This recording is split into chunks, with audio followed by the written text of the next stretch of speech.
마가복음 1장 말씀입니다. 하나님의 아들이신 예수 그리스도의 복음은 이렇게 시작되었습니다. 이사야 예언자의 글에 이렇게 쓰여 있습니다. 보아라, 내가 네 앞에 사자를 보낸다. 그가 네 길을 준비할 것이다. 광야에서 외치는 자의 목소리가 들린다. 주님의 길을 준비하여라. 그분의 길을 곧게 펴라. 세례자 요한이 광야에 나타나서 죄 용서를 위한 회개의 세례를 선포하였습니다. 그래서 온 유대 지방 사람들과 예루살렘 사람들이 요한에게 나아갔습니다. 그들은 자신들이 지은 죄를 고백하고 요단강에서 요한에게 세례를 받았습니다. 요한은 낙타털로 만든 옷을 입고 허리에는 가죽띠를 띠고 메뚜기와 들꿀을 먹었습니다.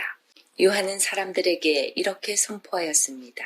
나보다 더 강하신 분이 내 뒤에 오신다. 나는 그분 앞에 꿇어 앉아 그분의 신발끈을 풀기에도 부족하다. 나는 너희에게 물로 세례를 주지만 그분은 너희에게 성령으로 세례를 베푸실 것이다. 그때 예수님께서 갈릴리에 있는 나사렛 마을에서 요단강으로 오셔서 요한에게 세례를 받으셨습니다. 예수님께서 물에서 나오실 때 하늘이 열리는 것을 보셨습니다. 그리고 성령님께서 비둘기처럼 자신에게 내려오는 것을 보셨습니다. 하늘에서 너는 내 사랑하는 아들이다. 내가 너로 말미암아 매우 기쁘다. 라고 말하는 소리가 들렸습니다.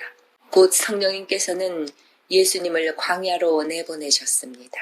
예수님께서는 40일 동안 광야에서 사탄에게 시험을 받으셨습니다. 그때 들짐승들과 함께 계셨는데 천사들이 와서 예수님을 돌보아 드렸습니다. 요한이 감옥에 갇힌 뒤 예수님께서는 갈릴리로 가셔서 하나님의 복음을 전하셨습니다. 예수님께서는 때가 되었다. 하나님 나라가 가까이 왔다. 회개하고 복음을 믿어라. 하고 말씀하셨습니다. 예수님께서 갈릴리 호숫가를 지나가시다가 시몬과 그의 동생 안드레를 보셨습니다. 그들은 어부였는데 호수에 그물을 던지고 있었습니다. 예수님께서 나를 따르라. 내가 너희를 사람을 낚는 어부로 삼겠다. 하고 말씀하셨습니다. 그러자 시몬과 안드레는 얼른 그물을 놔두고 예수님을 따랐습니다. 예수님께서 조금 더 가시다가 세베대의 아들 야고보와 그의 동생 요한을 보셨습니다. 그들은 배에서 그물을 깁고 있었습니다. 예수님께서 그들을 부르시자 그들은 아버지 세베대와 일꾼들을 배에 남겨두고 예수님을 따라 나섰습니다. 예수님과 제자들이 가버나움으로 가셨습니다. 안식일에 예수님께서 회당에 들어가셔서 가르치기 시작하셨습니다. 거기에 있는 사람들이 예수님의 가르침을 듣고 놀랐습니다. 그것은 율법 학자들과는 달리 예수님께서는 권위 있는 분처럼 가르치셨기 때문입니다. 회당에 더러운 귀신 들린 사람이 있었습니다. 그가 소리쳤습니다. 나사렛 예수여, 당신과 우리들이 무슨 상관이 있습니까? 우리를 없애려고 오셨습니까? 나는 당신이 누군지 압니다. 바로 하나님께서 보내신 거룩한 분입니다. 예수님께서 조용히 하고 그 사람에게서 나가거라 하시며 그를 꾸짖었습니다. 그 더러운 귀신이 그 사람에게 발작을 일으켰습니다. 그리고 큰 소리를 지르면서 그 사람에게서 나왔습니다. 사람들은 모두 놀라서 이게 어찌 된 일이냐? 이것은 권위가 있는 새로운 교훈이다. 저 사람이 더러운 귀신에게 명령을 하니 그것들이 복종을 하는구나. 라고 하며 자기들끼리 서로 물었습니다. 그래서 예수님에 대한 소문이 갈릴리 모든 곳으로 빠르게 퍼져나갔습니다. 예수님과 제자들이 회당에서 나온 뒤에 곧바로 야고보, 요한과 함께 시몬과 안드레의 집으로 갔습니다. 시몬의 장모가 열이 나서 누워 있었습니다. 사람들이 바로 이 사실을 예수님께 말씀드렸습니다. 예수님께서 시몬의 장모에게로 가서 손을 잡고 일으켜 세우셨습니다. 그러자 바로 열이 내렸습니다. 시몬의 장모는 예수님을 섬겼습니다. 그날 저녁 해가 지자 사람들이 모든 병든 사람과 귀신 들린 사람들을 예수님께 데리고 왔습니다. 온 마을 사람들이 문 앞에 모여들었습니다. 예수님께서는 온갖 환자들을 다 고쳐주셨습니다. 그리고 많은 귀신들을 내쫓으셨습니다. 예수님께서는 귀신들에게 아무런 말도 하지 못하도록 하셨습니다. 그것은 그들이 예수님이 누구신지 알고 있었기 때문이었습니다.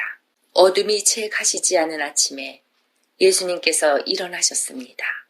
그리고 조용한 곳으로 가셔서 기도하셨습니다. 시몬과 그의 친구들이 예수님을 찾으러 왔습니다. 그들은 예수님을 찾자 모든 사람들이 선생님을 찾고 있습니다. 라고 말했습니다. 예수님께서 대답하셨습니다. 근처에 있는 다른 마을로 가자. 거기서도 내가 전도할 것이다. 내가 바로 그것을 위해서 왔다. 예수님께서는 갈릴리 모든 곳을 다니셨습니다. 회당에서 말씀을 전하시고 귀신들을 내쫓으셨습니다. 어떤 문둥병 환자가 예수님께 와서 무릎을 꿇고 간청했습니다. 선생님께서 원하시면 저를 깨끗하게 하실 수 있습니다. 예수님께서 그 사람을 불쌍히 보셨습니다. 그래서 손을 내밀어 그를 만지며 말씀하셨습니다. 내가 원하니 깨끗해져라. 그러자 바로 문둥병이 떠나고 그가 나았습니다. 예수님께서 그에게 단단히 이르시고 보내셨습니다. 아무에게도 이 일을 말하지 마라. 다만 가서 제사장에게 내 몸을 보여주어라. 그리고 네가 깨끗해진 것에 대하여 모세가 명령한 예물을 드려서 사람들에게 증거로 삼아라. 그러나 그 사람은 가서 이 사실을 주저하지 않고 말하여 소문을 냈습니다. 그래서 예수님께서는 마을에 드러나게 들어가실 수 없을 정도가 되었습니다. 예수님께서는 사람이 없는 곳에 머무셨습니다. 그래도 사람들은 예수님이 계신 곳이면 어디든지 상관하지 않고 사방에서 몰려들었습니다. 아멘.